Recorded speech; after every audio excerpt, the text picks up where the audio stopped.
All right, so very good afternoon to you. We are having this third meeting today, and with me, I think it's your second meeting. And may I ask you to mute your mics so that you only use it when the need be? The section which I am going to discuss with you now is the institutions of corporate governance. The corporate governance has several mechanisms through which it reflects. So basically, when we talk about the institutions of corporate governance, we are underpinning the medium of its implementation, that how the corporate governance, this corporate governance, it's a concept. It's an idea, and it will remain an abstract idea unless we find the channels through which it reflects itself. And those channels, those mediums, those reflections are called institutions of corporate governance. And the first institution is the market. And the market, if you read some high school economics textbook, you will see that the definition of market is a place, not physical place, but rather an environment which facilitates the transactions between the buyer and the seller. That's the definition, standard definition of the market. When we dig deeper, we find that the market itself can be split into three segments. Well, the markets could be of multiple types. But in the field of business, we often have the three sub-markets or three sections of the markets. The first one is the product market. The product market is where you are basically buying and selling, basically the high street kind of product market. The product market is very important because if any company which want to survive or grow, sustain, has to find its buyers. And if you don't have the buyers, you don't earn the revenue. And if you don't earn the revenue, you cannot meet the expectation of your stakeholders. And eventually, this kind of firm which is unsuccessful in the product market arena would basically disappear. So the product market, where you are able to sell by maximizing your revenue and by minimizing your cost, is a very optimum scenario. The second type of market that we discuss is the capital market. The capital market is where we are demanding and supplying the funds. Investors demand funds, and the savers, they supply funds. So a capital market is where there is an intersection between the buyers of finance and the sellers of finance.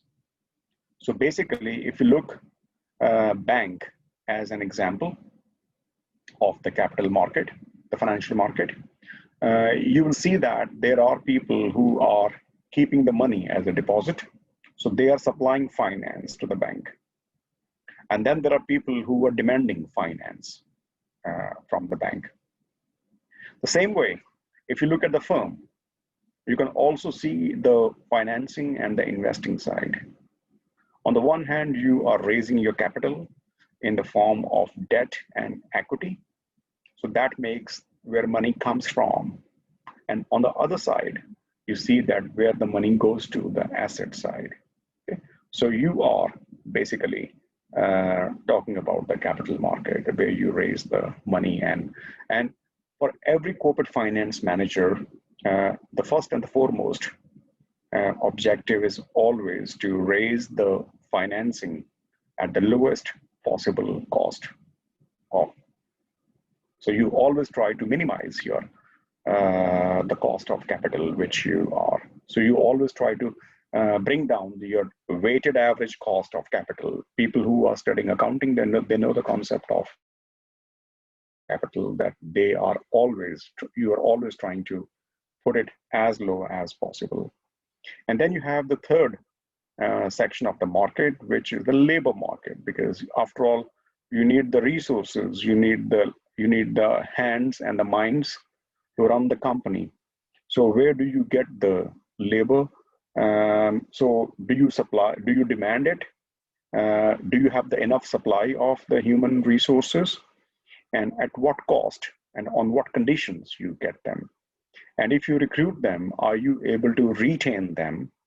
Are you able to make the best use of your resources? Are you providing the competitive wage? Okay, if the wage is competitive, is the productivity of labor which you employ is more than the cost of labor? Okay, so if you see all these different sections of the markets, they play a very important role as a collectively as a market in the institution of corporate governance. So the market performance, be it product, capital, or labor, are very important institutions of corporate governance. Okay, so overall, the market play a very important role. Some people have this confusion about the corporate governance, is that it's all about the rules and laws and legislations. No, it's not. The market is the biggest platform where you can see the actions of corporate governance. Then you can see that, yes, market is the biggest platform where you can see corporate governance in action, basically. One of the neoclassical assumption of the markets are that they are perfect. In fact, that's only a dogma, that's only a prophecy. In the reality, the markets can be anything but perfect. There are always some imperfections in the real life market scenario. I assume that you have studied the institution of market somewhere in some economics course. And if you look at the market perfections, you see that the first perfection is that there are large number of buyers and large number of sellers. If there are more buyers, but only one seller, we call it monopoly. And monopoly is nothing but one market imperfection. If you have large number of buyers and a few sellers, that is called oligopoly. And that is also not a perfectly competitive situation. You see that in many industries like airline industry or the oil industry, petroleum industry, which are very expensive and their nature of business operations is very complex, you often see very oligopolistic kind of market structure. There are a few big players who dominate almost entire market. So oligopoly is not a perfect scenario because there is always a bargaining strength, which is more in the hands of the supplier. A variation of oligopoly is called duopoly, which means exactly two sellers. A third possibility could be that when there are, have you ever conceived this idea that a market situation when there's one buyer and large number of sellers, like the opposite of monopoly? Because when you see the monopoly, you see that there's one supplier, one seller, and there are a large number of buyers. Have you ever conceived the idea that you are one buyer, but the sellers are large, many? Have you ever thought about it?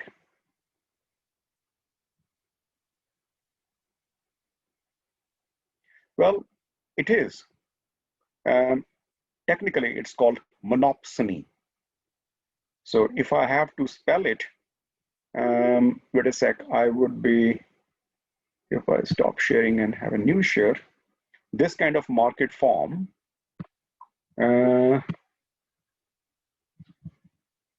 is called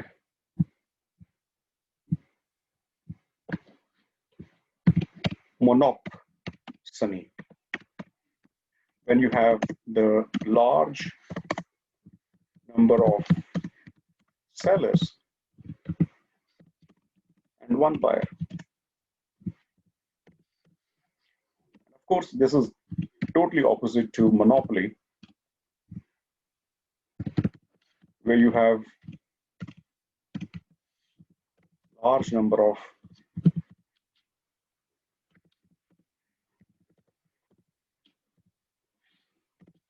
buyers and only one seller.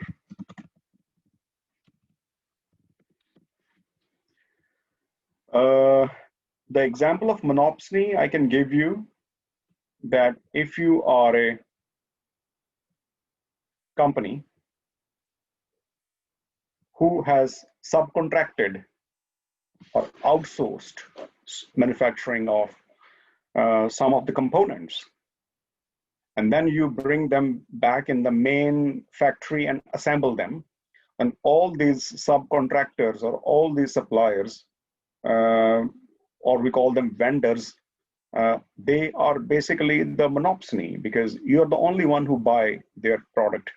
If you are not there, those companies would not be able to sell to anybody else, because there are not many people making those machines.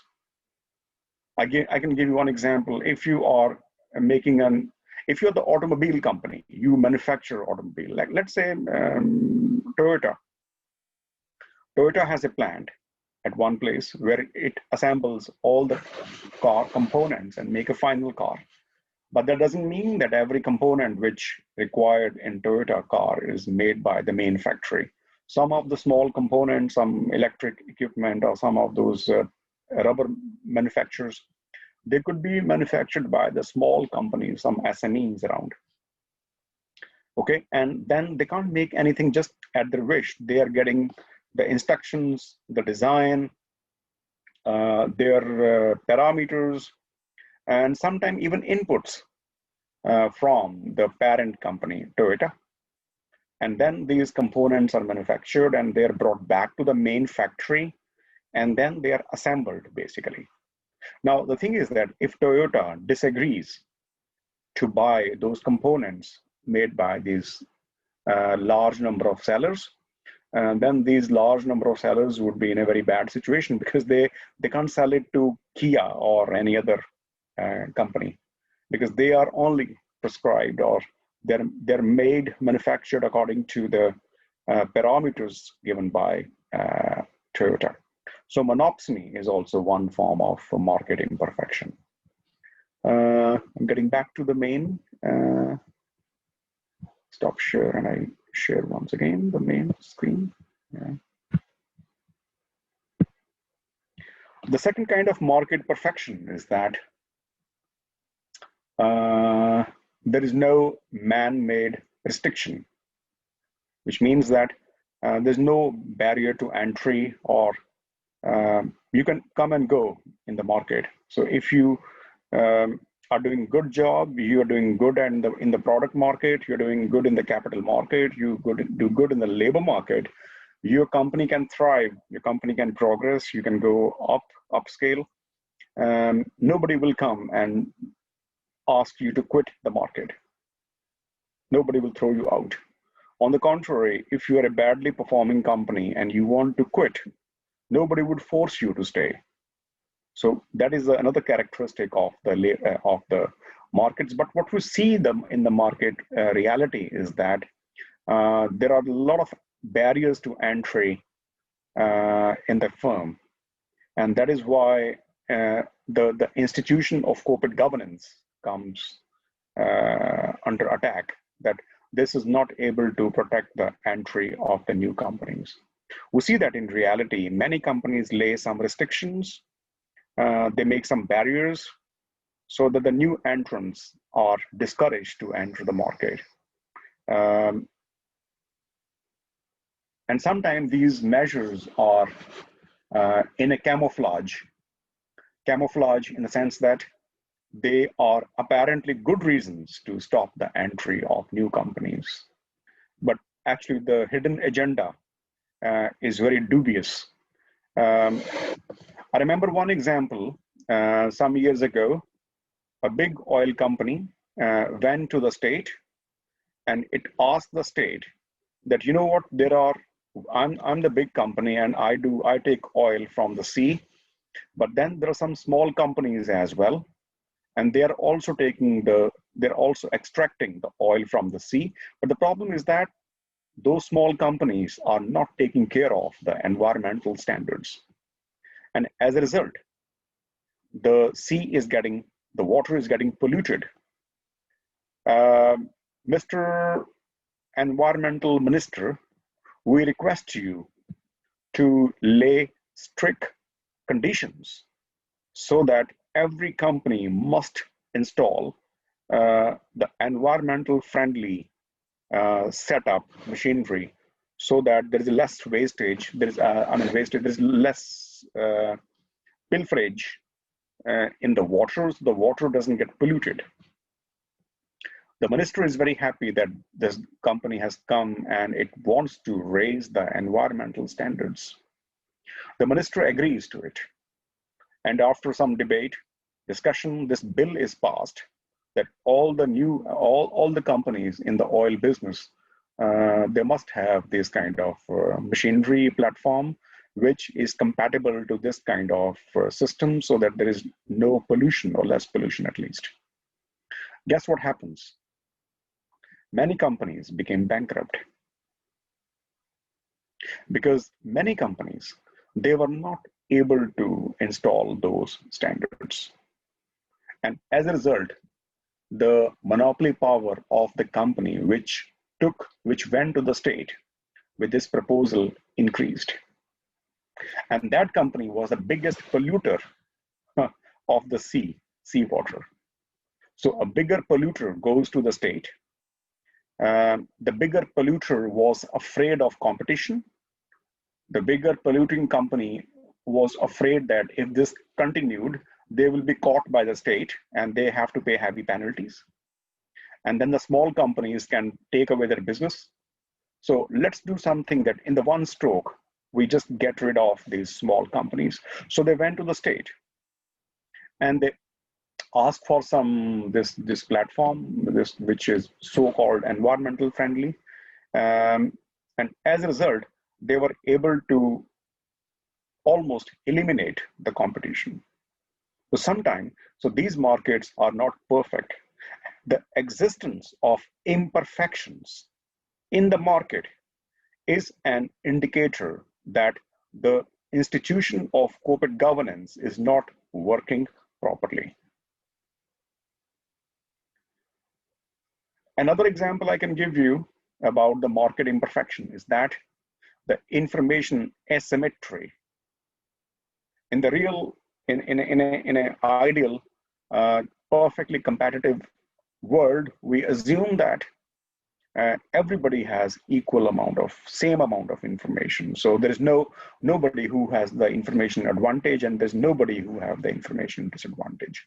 So the buyers know where they can have the best quality product at the most competitive price, and the seller knows what should be the price they must charge so that they are able to cover their cost, and at the same time they are able to win the margin, the good profit margin. But in reality, the fact is that the buyers and sellers, not all the buyers and sellers have the complete knowledge. There's a lot of uninformation, misinformation, and disinformation in the markets. And as a result, our decision-making power as a buyer and as a seller is crippled because of this information asymmetry. So the fact of the matter is that no market in the world, you can be close to the developed markets. They are very close to the perfection. But I would still not say that they're perfect, because there is still a lot of room, where a lot of gaps, which can be used by different people for their own vested interest. But if you look at some small countries or some less developed countries, their market system is highly, I would say, non-competitive by nature. The corporate governance system is actually a mean, or at least it's desired that it works as a good internal decision-making system, so that the companies are able to make the best use of the product market, capital market, and the labor market. The thing is that the institution of corporate governance is effective in curbing managerial shirking, but less efficient in controlling. The two things, actually, let's elaborate it. One is shirking, and the second is stealing. The shirking is that you become lazy, you're complacent. As a manager, you're not doing your job properly. And when you don't, or you take some wrong decisions, and as a result, the market can punish you. For example, the capital market can punish you. If you are a CEO and you take bad decisions, it could be that you have launched a product which has no buyers or whose cost is very high, so you're not able to compete in the product market, or you have recruited wrong people at the wrong place, so you made wrong decisions in the labor market. And thirdly, because your cost of capital is too high and you're not making best use of your return on investment is very low, and as a result, the company is failing in all the three segments of the market. But that is called shirking. The corporate governance is a good measure to punish the CEO, the top manager, who are behaving this work shirking attitude, because their bad decisions get reflected in the labor market, in the product market, and in the capital market. But one limitation of the corporate governance system is that it's less efficient sometimes in controlling stealing. So that's a big thing. Stealing means that when you are making a decision and you are diverting resources from one place to another, from one use to another. So that way, sometimes the institution of corporate governance has this problem that it can either stop shirking or the stealing. Stealing is when the managers, they are diverting the resources from one use to another use, and this another use is not in the interest of the company, but for their own personal agenda. We have the legal system, we have the government relationships, which can be successful in taking care of such deals. The market is a good mechanism if you are a work shirker, because your outcomes are reflected in the market. As I said, that if you make a bad decision about the launching of your product, then your product will not be accepted by the customers and you lose revenue, and eventually the company becomes bankrupt, and nobody gives job to the manager of the company, to the former manager of the company which has become bankrupt. The existing market system is good at punishing the work shirkers, but the existing market system is not good at punishing those people who steal money from the company. Okay, but those who steal money, rather than the market, the legal system and the regulatory system is good to punish them. Markets sometimes is unjust. There are certain unjust things about the market. For example, if you look at the first 2 points, you will see that a company is struggling, its finances are bad, so much so that it's not able to pay back its debt, and it's rather looking for more funding to survive. But the problem is that when the company is in such a financial distress, it has to borrow more.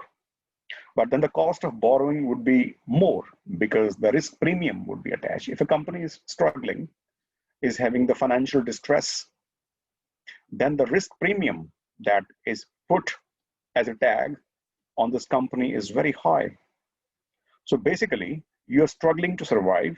You want to get more money. Ideally, this extra funding which you get should be as subsidized as possible. But the fact of the matter is that this funding which you get is even more expensive because thanks to the risk premium which is attached to your company. And if the debt is not repaid, you have to borrow more. So the company is caught in the debt trap. So this debt trap is very crucial thing which you have to understand, that the companies are struggling and the existing market system put them or push them towards more struggle. So there is an unfairness.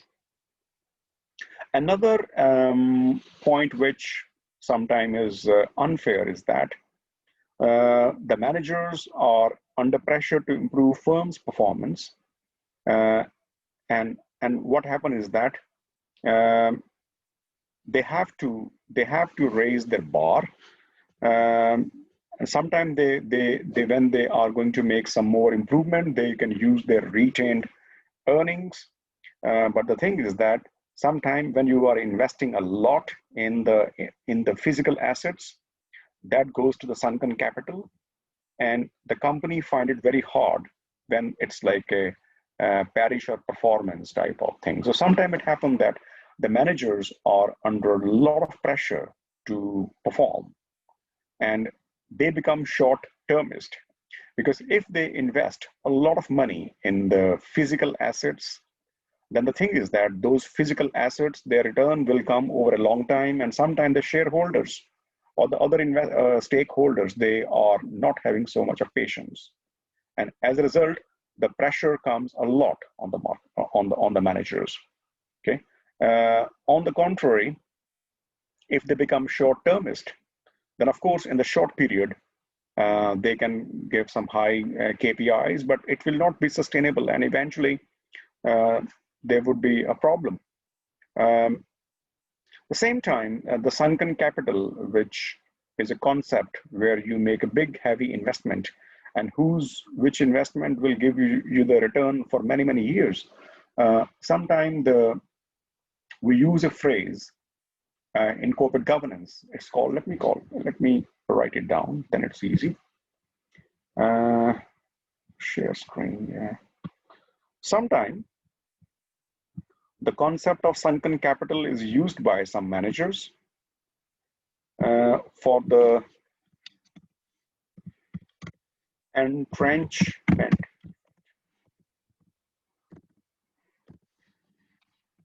Entrenchment effect is that basically you CEO is on mission investment to thwart is sacking. So there are many CEOs, many top managers who want to entrench, in the sense that when they are having a feel that they are not performing, and at some stage they might have to be they might be asked to quit, or they will be simply thrown out. They use entrenchment effect as a trick, and what they do. CEO, as I said, is on mission investment. So you basically, the CEO is doing a lot of sunken capital investment. So basically buying land, building, and starting so many projects about the company. And when the company and the stakeholders know that this CEO is not performing so well, the board of directors will be very cautious to sack such CEO, because if you sack him or her, all the projects which are in the process, they would be basically wasted, and the company can lose a lot of money, because after all, those projects were started by this manager who's not doing a good job. So if you sack him, then it's very difficult to find the replacement of such manager, because the person has invested in so many projects according to his or her skill, qualifications, experience, expertise, and it's very difficult to replicate somebody exactly like him or her. So in many cases, the board of directors is aware that this CEO is not performing, but they are just waiting till those projects completed, and then you sack him or her. But the thing is that sometimes this CEO keep on rolling over entrenchment effect. So entrenchment effect, by investing a lot of money in the physical assets and in several projects, this is not always done for the development of the company. Sometimes this is done by the CEO to save his or her skin. So many badly performing managers, they use entrenchment effect. And unfortunately, our existing market system is unable to catch this entrenchment effect. Okay, so I share my screen once again with you.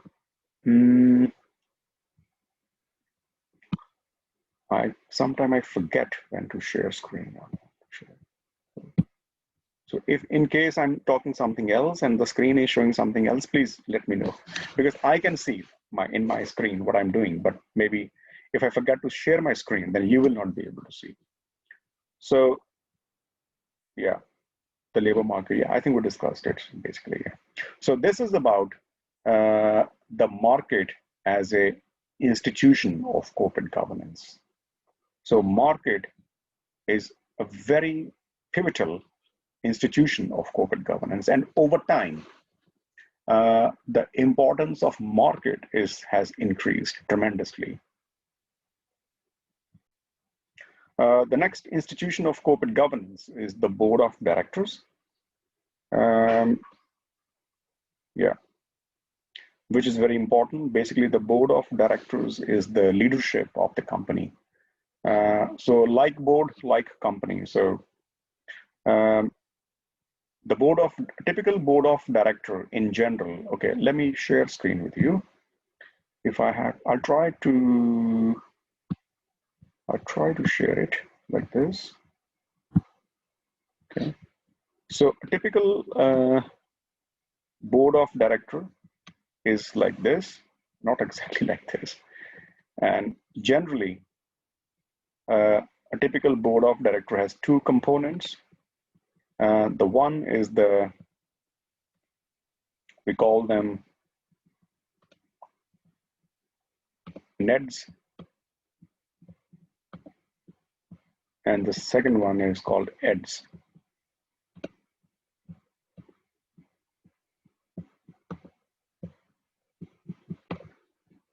Yeah, so you can see that there is a board of director which is comprising of EDs and NEDs. EDs are the executive directors and the NEDs are the non-executive directors. If I have to find a comparison of board of directors, I will say that you have a country, and the country is comprising of the government and then the opposition. And so this way, you can see that the lower house and the upper house, they can have the interaction. So the EDs are basically all those top managers, like everybody whose name designation start with C. So these are the top executive directors, marketing officer, and then the NED, the non-executive director, is comprising of those people who are not working for the company 9-to-5 thing. They don't get any salary, but they are employed in the board of directors to monitor and control. So the main job of the non-executive director is to monitor. They keep the monitoring of activities of the executive directors, and whenever necessary, they jump in the decision making, and they also control the actions of the top managers. At the same time, they also provide important guidance to the board of directors as well. So they are not just monitors and controllers, but also giving some suggestions, guidelines to the executive directors. Okay. Generally, these non-executive directors are of two types. One category of them is called independent directors. The independent directors are those directors, of course, they are non-executive. They don't have any executive position with the company, but they are completely, they have no financial or business linkage with the company, in the sense that they have no personal interest. They don't have any financial stake.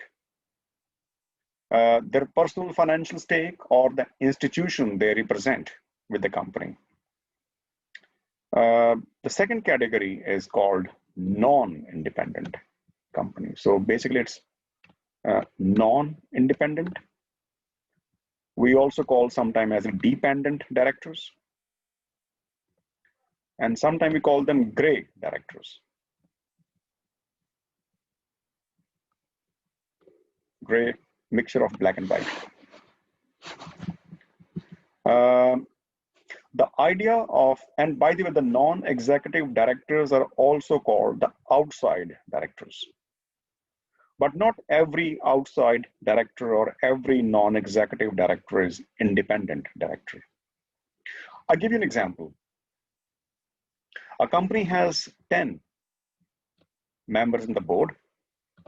5 are executive, 5 are non-executive, and we also call them as the outside directors. But out of these 5, 3 are those directors who are representing a big supplier, a big customer, and a big, let's say, some consultant of the company. I mean, this person who is on the board, who is among these 3 is also a legal financial consultant of the company. Then these 3 people, even though they are not 9-to-5 type of people, they're not getting any salary from the firm, but they are business-wise, in their personal interest-wise, they are quite heavily dependent on the company's executive directors. So they, even though apparently they're not executive of the company, but in many ways they are, I would not call them as truly independent. They are outsiders, they are non-executives. But when it comes to the company's decision-making or casting their vote, they can be under a lot of impact, influence of the top manager, the executive directors of the company. So they can't be really independent. They can't keep their position very objective and fair and neutral.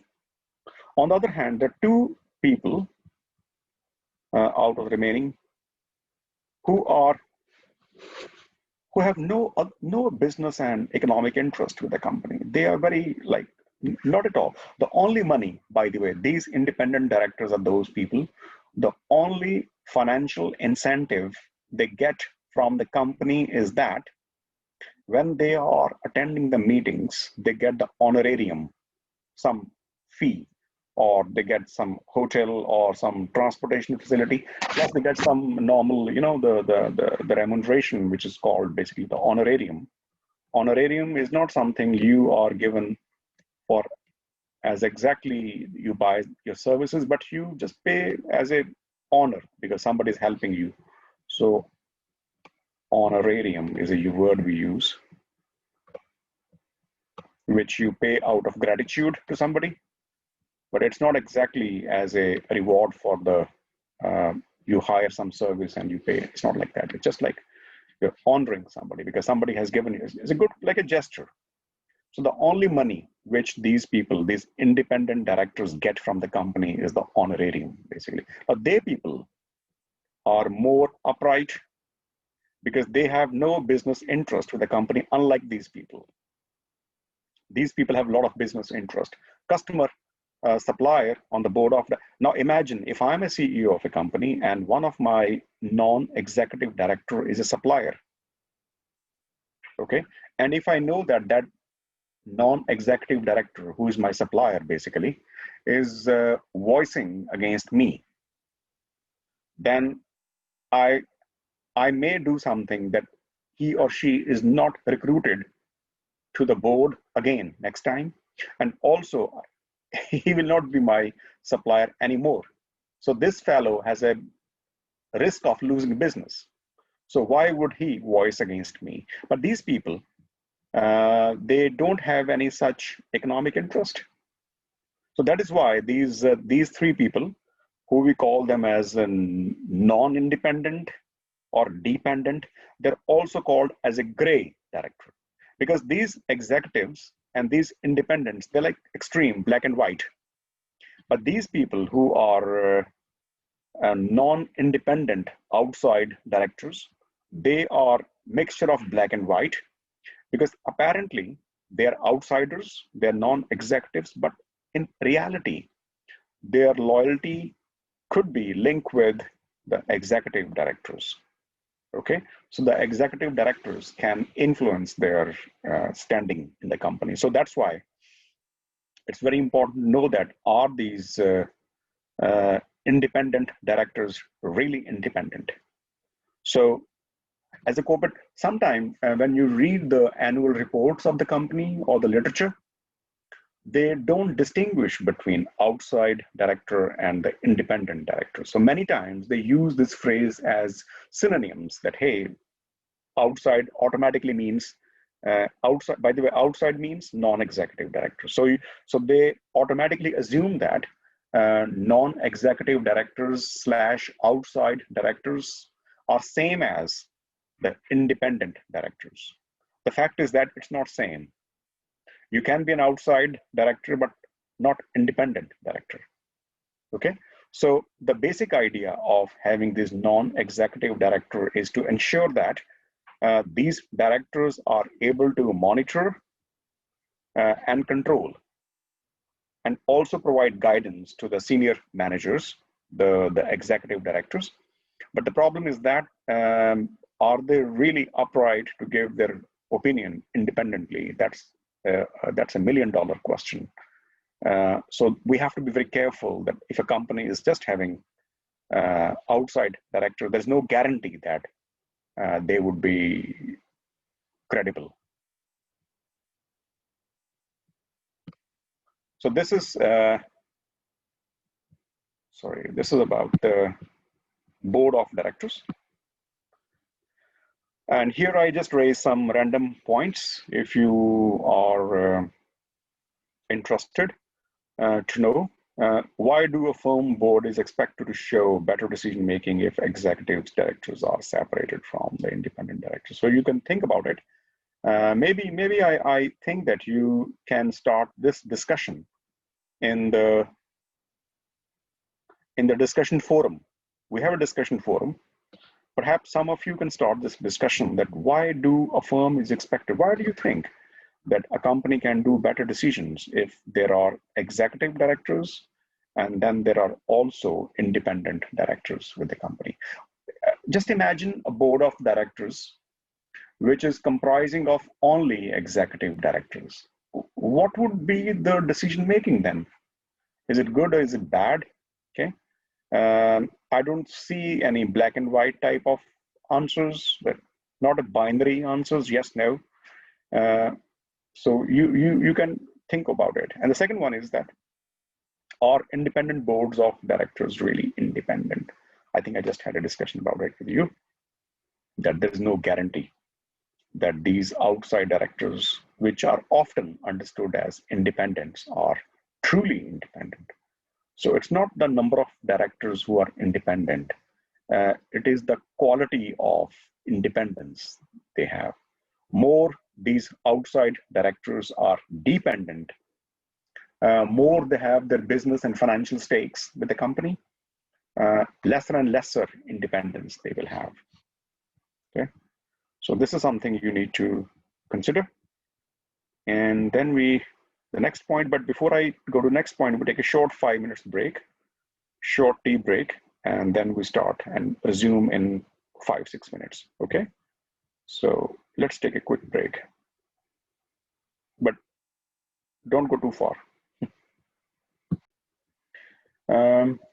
The third institution of corporate governance is coalescing of shareholders. Coalescing basically means that when the shareholders come together and they make one common platform or some union, and they have some common agenda or an mission, and this agenda and this coalescing becomes even more important if they are actually unhappy with the incumbent management of the company, and then they are protesting basically, or showing their anguish with the executive directors.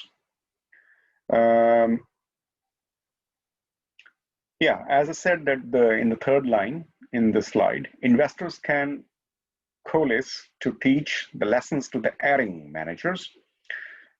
This is kind of message. This is kind of, you can say, as a reaction of the shareholders when they can protest against the decisions of the managers. And if they do it, then eventually, in fact, the markets of takeover is based on coalescing of the shareholders eventually.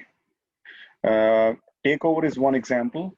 When there is when some company takes over the other one, for example, ExxonMobil or Daimler-Benz, Chrysler, or AOL Time Warner is a very big takeover by one company of the another. And the reason was that there was some kind of union or some kind of common denominator. When the shareholders coalesce, they join their hands, and they are requiring, demanding, or rather forcing a complete restructuring of the company, and eventually one company ends up taking over the other.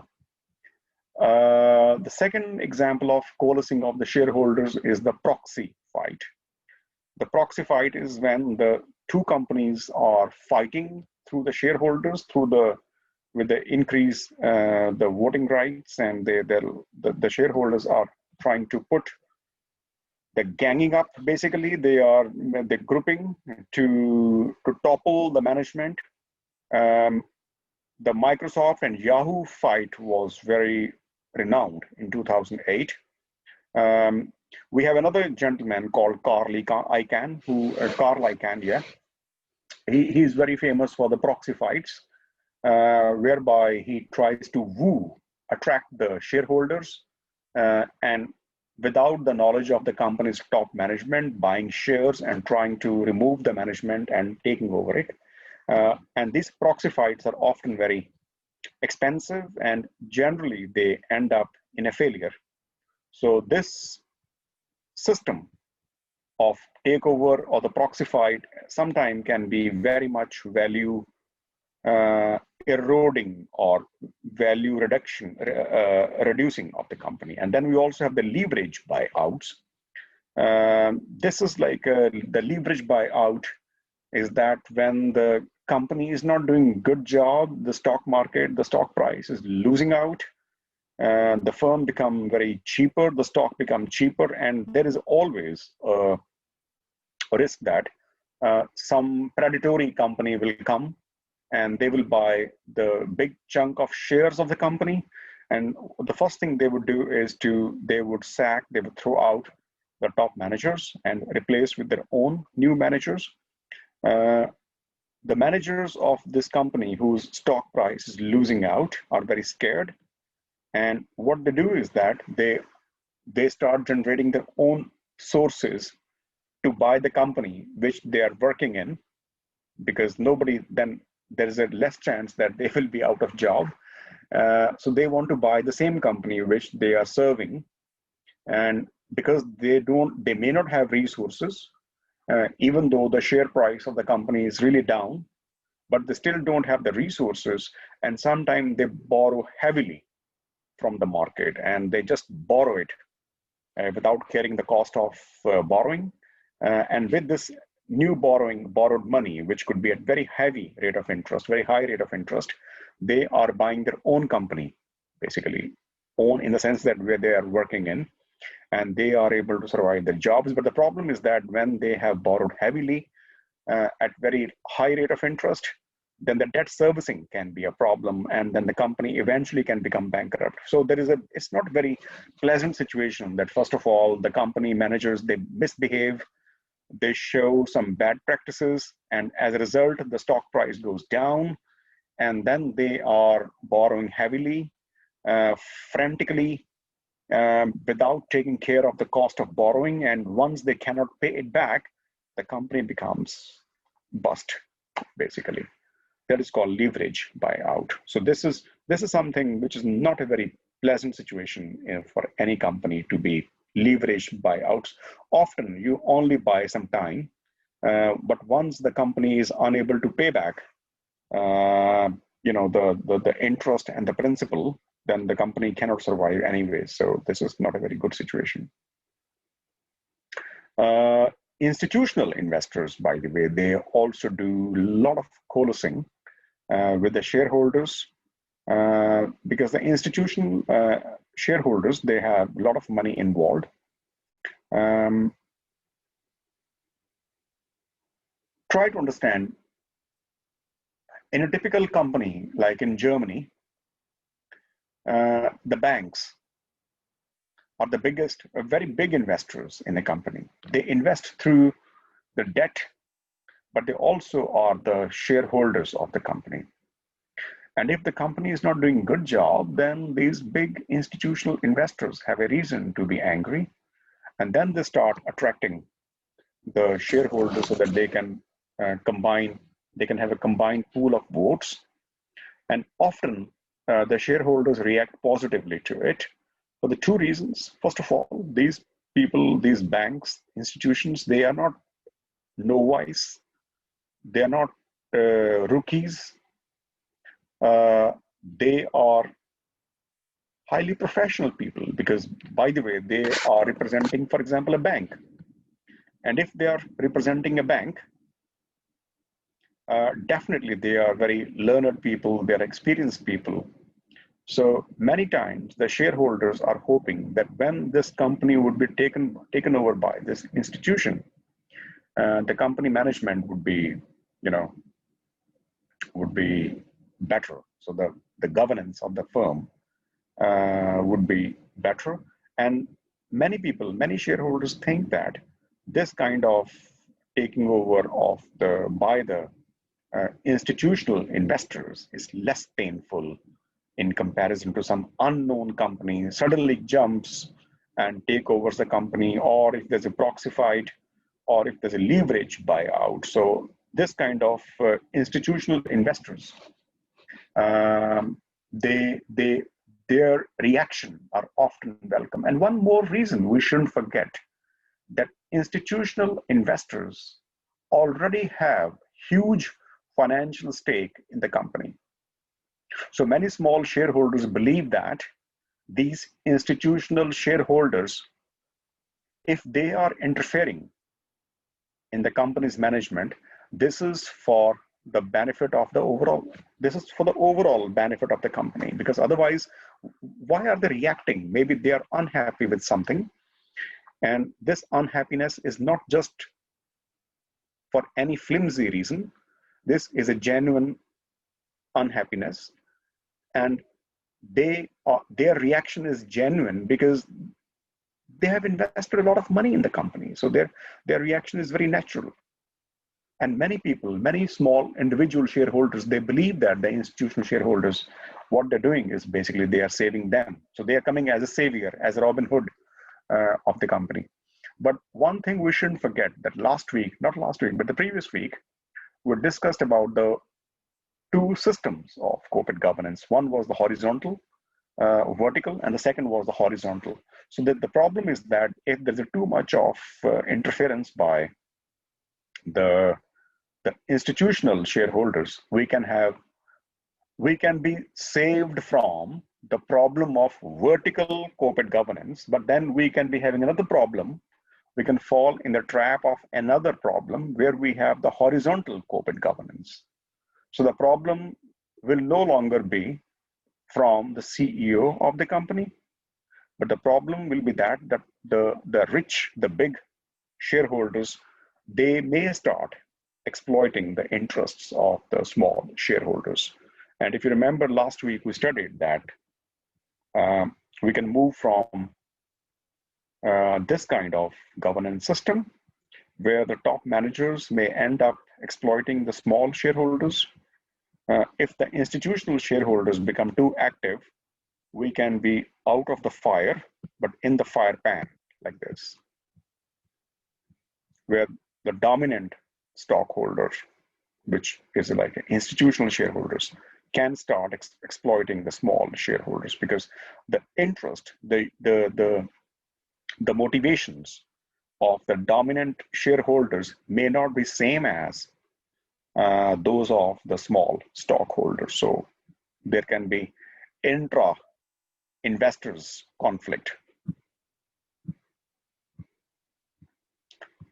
Here we go.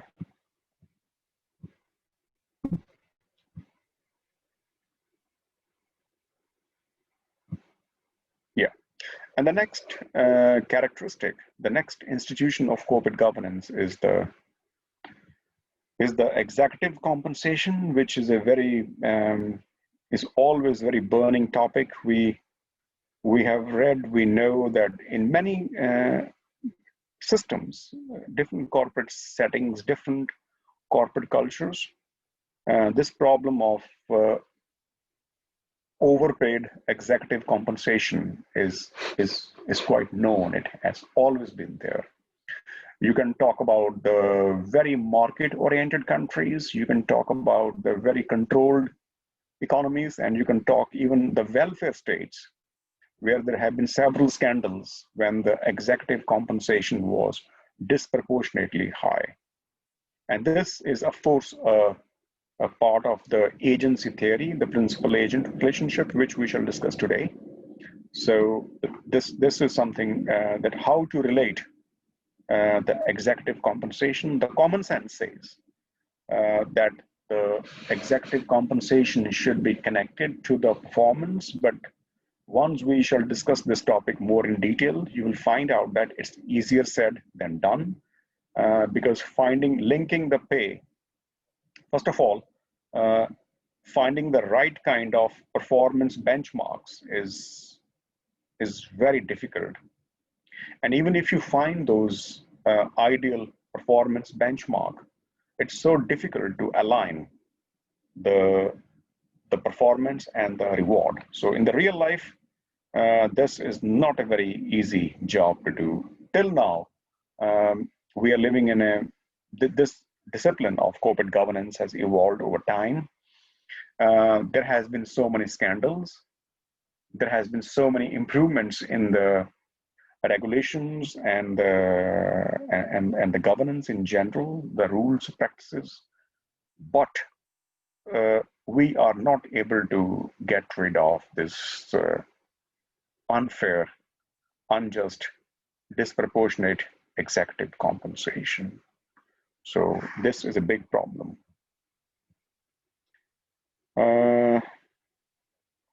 The corporate lawsuits is also that if you are able to develop a legal system which is very active, rather proactive, if the accountability of the companies is raised, if the disclosures and the documentation that they file in is increased, if the punishment is severe, if there is more interventions by the legal agencies in the corporate affairs, that is increased, if the law is able to make a clear distinction between the legal and illegal activities, if the corporate lawsuits are easy to implement, then that could help the company's management to behave. But this is a very open discussion point. Like we discussed in the previous point, that the market is a good measure to check the work shirking, but the corporate stealing is not taken care of by the market. The law is good. The legal system is good at keeping a check on stealing, but the legal system is not good for shirking. Like you can't sue a CEO of a company who you think has caused the stock price go down. But if the CEO has stolen some money from the bank account of the company, if this money was meant for the pension fund, but this guy has transferred this money not to the pension fund, but to buy a private jet or some expensive museum and then naming it under his name, or if he has given too much money to himself, or if this person has diverted the company's money to his friends or relatives' name through the fake companies, which Enron did, by the way. If these kind of things are done, then the legal system is far more active to punish these people. But if you talk about your operational performance, the legal system is not so strong enough to check. I haven't come across an example when maybe shareholders did file the lawsuit, but I haven't come across a single case when the the CEO was put behind the bar because the court gave the verdict that the stock price went down because the CEO was not giving attention to the company affairs. So the shirking, commitment, your sincerity is not checked by the legal system. It's more to do with the market. The market automatically punishes the bad CEOs. But those which are tangible things like stealing the money, diverting the company's wealth, these are something which the legal system is better at than the market system. And then some information and the gatekeeping.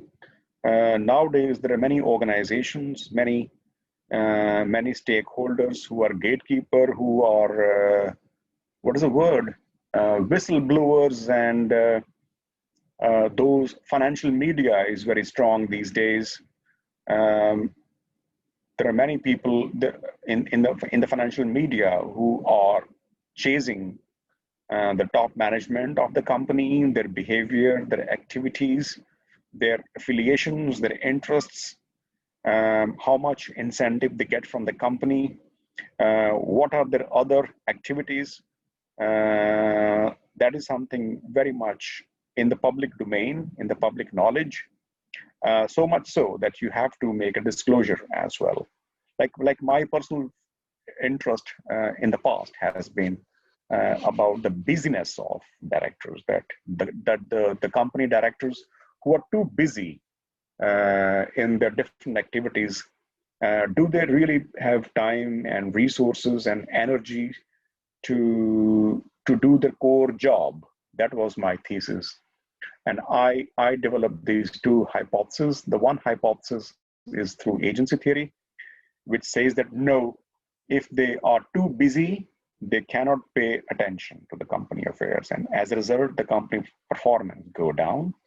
The second hypothesis is from the resource dependence theory, which says that if you are busy, if you have different affiliations, then you learn many new things from different companies because you are interacting with different people and you learn different things from different corporate cultures, and you become more knowledgeable, more skilled. Your mental horizon becomes broader, and then when you implement those things in the company which you serve at, then the performance, you try to implement those best practices and try to improve the performance of the company. So, and this is something is very important to be disclosed. And now, if you look at the corporate governance reports of the companies, you will find that there is one section in the corporate governance reports where the directors disclose their external affiliations, which means that they make a disclosure that what are their other interests what are they doing elsewhere. And sometimes if they are serving or they're doing something for a very close competing company, then they can be even questioned that why are they helping or why are they related to a company which is highly competitive, not competitive, which is the main business rival in that case. So obviously, if you are working on at the board of directors, if for example you are an executive director of Microsoft, and being the executive director of the Microsoft, you are also working as a non-executive director of Apple, then you can be questioned by both companies that what are you doing, right? So these kind of things, the information creation, distribution, and these gatekeeping, whereby you make some kind of decision that, you know what, this act is unfair, this act is unacceptable, and this can be, there can be some conflict of interest, or something like that. So there, so that is also part of the whistleblowing is one. As I said before, that the role of financial media is tremendous. People are really chasing, and the big companies, especially their CEOs or the directors, are highly, kind of, the financial media keeps an eye on them all the time. Yeah. And then there is some professionalism and the norm. So this is something to do with the business ethics. Corporate governance is definitely not about the business ethics. The business ethics is a completely different thing. But yes, there are some common dimensions where some norms, some best practices, some guidances, some sets of instructions are given to what to do, to do's and the don'ts are prescribed for the corporate leaders. So there is a professionalism and the norms, that how you should behave. So this side is also included in the corporate governance, but this is not everything. So don't confuse that corporate governance is about business ethics or corporate governance is only about corporate social responsibility. No. It's a very small tangent of it. It's very important that when you are studying some businesses, corporate governance, you also understand the local culture. So the corporate governance in Finland cannot be same as the corporate governance of the United States of America, because the societies are different. The definition of success in the US is not same as that in Finland or in Scandinavia, the Nordic countries. So you need to be very careful that the corporate governance system come from the national culture. National culture, the national legal system, and the corporate governance system, they are very much interconnected to one another. And last but not the least, the capital structure is very important institution of corporate governance. For the last 2-3 years, I have been very much interested in this stream, capital structure. In fact, I would say that for the last 3 to 4 years, I've been hunting a lot in this field. And fortunately, we were able to produce some good articles. Basically, they all were developed as thesis from my YAMC student, and then we developed them into thesis, into research articles, and we were perhaps fortunate that we were able to develop them. So the capital structure is a very important thing. We all know that the capital come from primarily the two sources, the debt and equity. If a company is all equity financed or heavily or highly equity financed, then that may give a managerial slack, which primarily may mean that the managers they start doing, what is the word I used before?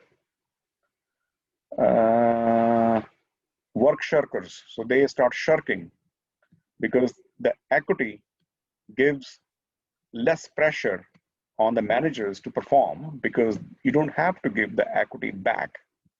On the contrary, when you are having more debt, then the performance pressure on the directors, the managers increases because you have to pay back, you have to do the debt servicing, you have to pay the interest, and you also have to pay the section, the part of the debt every year. You need to retire it. So that gives you a lot of under pressure. So the one school of thought is saying that the company should borrow so that the managers or their accountability is enhanced. On the other hand, if you are having too much of leverage, too much of debt in the company, then the problem is that there's a more pressure on your cash flows, and there is a high risk premium on your company and the financial distress cost. So the probability that the company would become bankrupt goes up because the debt invites too much of pressure on your equity capital also. So people who are investing in the equity capital, they get threatened by the company's decision to borrow more, because you know that we have a theory called pecking order hypothesis, which means that when a company is declared bankrupt and now it has to return money back to its different stakeholders, then the debt holders are standing ahead in the queue. They're standing ahead of the equity investors. So the equity investors feel that their rights are forsaken. You know, they are pushed back in the queue by the debt holders. So they feel that why it is so, because debt investors are less risky. They are risk averse. But when a company becomes bankrupt, those who take more risk by investing in the equity, they are pushed back in the queue. So that's why the existing shareholders, when they see that the company is borrowing a lot, then they rather leave the company, and that itself is a lesson to the company, because if they start selling the stakes in the firm, then the stock price will go down. So often a heavily leveraged company often find its stock price going down. So capital structure is another important theme, which we shall discuss in detail when the time comes. So, and the bankruptcy, of course, there is a too much of debt. There is too much of debt. There is a debt overhang. There's a lot of free riding. When you are borrowing a lot, then the default premium goes up. If you are a company borrowing a lot, then you might flop. The company might get bust, or it has to be given bailout if it is a bank or very strategic company. And if it is a country doing the same thing, then a lot of conditions are imposed, and the whole restructuring becomes very complicated. So the bankruptcy is always a threat, and bankruptcy largely come when the company is borrowing heavily, and as a result, the default risk of default increases, and the existing and the new shareholders, they start demanding more compensation for this default risk. And as a result, the company either loses these shareholders or it has to pay more risk premium. So the overall, your weighted average cost of capital increases when the company is borrowing heavily. The rationale behind increasing the debt is to save tax, basically, because you know that the debt servicing is tax exempted, basically, because you pay, the companies pay corporate tax after the companies have paid the interest expenses. So this is quite attraction, especially you are a company based in a country where tax rate is huge, like in Finland or in other Nordic countries. But the bad thing of this too much of debt is that the default premium or the risk premium can be huge. And as a result, whatever you save from the tax, you are able to pay more to your existing and the potential investors. And as a result, and on top of that, if you are a highly leveraged company, then you are also inviting the risk of bankruptcy as well. Okay, so bankruptcy is a big factor in the corporate governance domain. And some complement, and we'll come back to this. Some corporate governance measures are complement, some are substitute. For example, I wrote here that the product market can restrict managerial discretion, and hence it also help to the other governance institution. So there can be some complements and some substitute. Some people say that if you are having if the market mechanism is very strong, if the market is very developed, you don't have to worry. You don't have to worry too much about the independence of the board of directors, because if the board of directors misbehave, then the market would teach them a lesson. So the market would do the same thing which the independent directors would do, basically.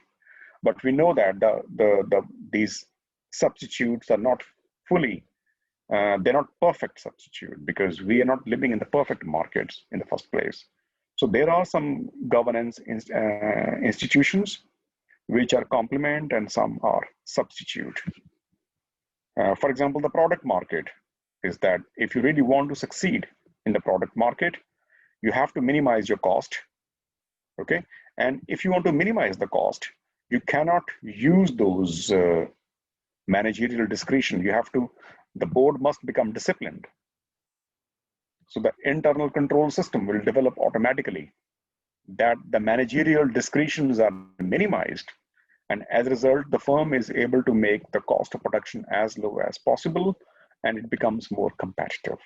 So some corporate governance institutions are substitute to each other, and some can complement. And these are some of the readings, but these are not the only readings, I would say. You can see more details of the reading list when you see the list of journals. But these are just I recommended if you want to see. Okay. But yes, capital structure is a very important theme. In Finland, I think, or in Nordic countries, it has not been. I always feel that this theme is not fully discussed in this part of the world, and there's a more room for research in this field.